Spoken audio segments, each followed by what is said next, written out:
মামা জোনমণি এভাৰ তদন্তৰ কাগজবোৰ সঁচাকৈ আলমাৰীত মকৰাজাল বান্ধিলে নেকি? ন্যায় বিচাৰি এতিয়া জোনমণি এভাৰ কাষলৈ গ'ল জোনমণি এভাৰ ককায়েক।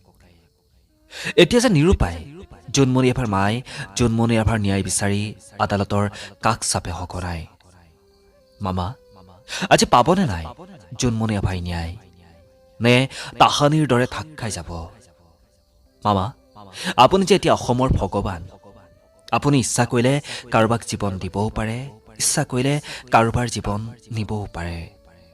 এতিয়া আমি বিচৰা নাই আৰু একো, আজি যে লাগে মাথো জোনমণি এভাৰ ন্যায়।